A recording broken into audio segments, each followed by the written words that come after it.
Greetings fellow gamers, I'm the Soulsborne Seeker and today I'll be reviewing Afterimage, a high fantasy Metroidvania title with a strong anime feel. Afterimage was developed by Oregon Shanghai and released in April of 2023 for PS4, PS5, Nintendo Switch, Xbox One, as well as the Xbox Series X and Series S. The game takes place in the mythical land of Engardin, a place created by a primordial great deity who then left, leaving 4 Goliaths in her wake to care for it, each responsible for one of the 4 elements of fire, water, air, and earth. For a time, the Goliaths upheld order, and the world lived in harmony, allowing beings to reincarnate and life to proliferate. Eventually, humans became too greedy, and in their hubris waged war against the Goliaths, a war that was eventually brought to an abrupt halt by an event known as the Razing, a huge explosion that devastated the realm and near-eradicated mankind. Years have passed since this cataclysmic event, with the remaining humans having formed small settlements in order to survive. However, out of nowhere, a new threat has risen as mystical forces have begun attacking villages and towns, leaving destruction in their wake.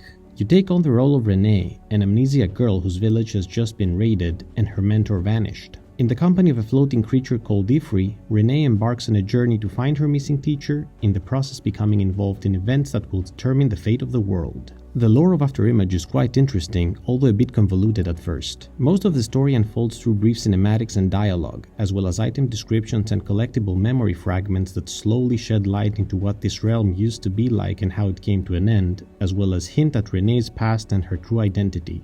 I'll admit that the whole concept can feel a bit generic, but I actually enjoyed diving into the history of Engardin, which goes much deeper than initially anticipated. In terms of the setting itself, Afterimage features one of the most beautiful maps I've ever explored in a Metroidvania game, with crisp visuals and vivid colors that borrow heavily from Japanese animations. The world is massive, comprised of numerous different biomes that range from haunted villages and magical forests all the way to molten caverns and sky cities, each environment crafted with care and offering unique challenges both in terms of enemies as well as platforming segments. Regarding the exploration aspect, this is definitely one of the shining points of the game. As already mentioned, Afterimage features a sprawling map for you to discover, and each biome is filled to the brim with optional segments and secrets that you can uncover, rewarding you with new equipment, new abilities, as well as health and magic power-ups, making the extra effort worth your while. As expected from the genre, there will be certain areas that will be inaccessible to you until you obtain the proper ability, making backtracking a necessity if you wish to witness everything the world has to offer.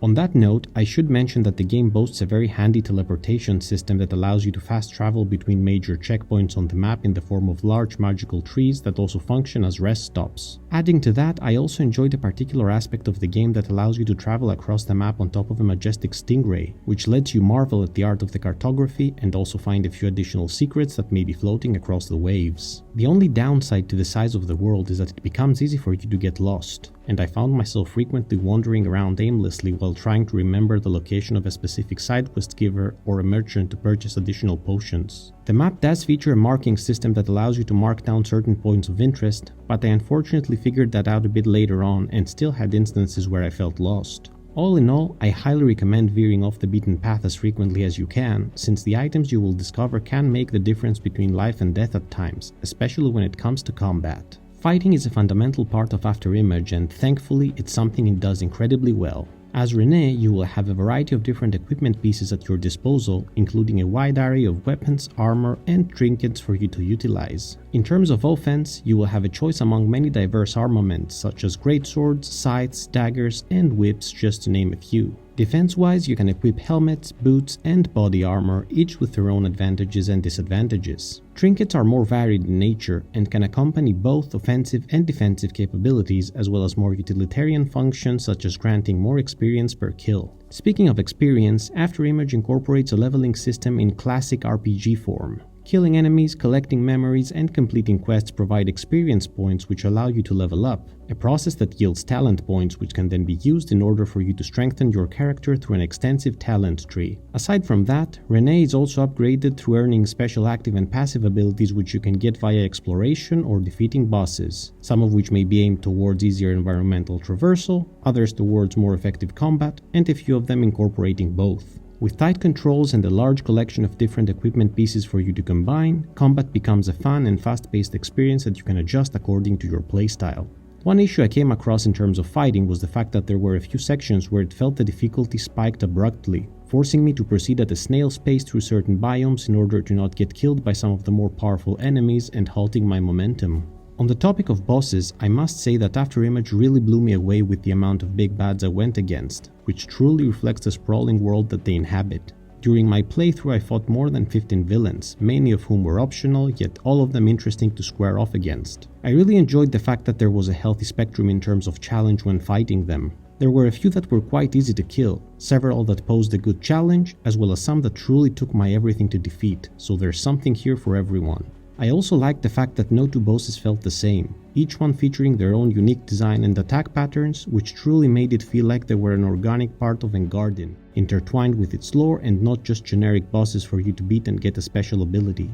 Lengthwise, I have to say that the game is truly massive. It took me around 22 hours to complete my first playthrough while having done a significant part of the exploration, but there are still secrets I haven't discovered yet, as well as optional bosses I haven't fought. It should also be noted that the game features several different endings you can achieve, with the best of which requiring you to have completed most of the map, so there's content galore here. For a price of about $25, Afterimage is one of the best cases of value for money I've come across and comes as a highly recommended purchase. In conclusion, I had a blast playing Afterimage. I loved the combat system and equipment variety, I enjoyed the extensive exploration across a gargantuan world, I marveled at the visuals and was pleasantly surprised by the number of bosses lurking about, as well as their quality.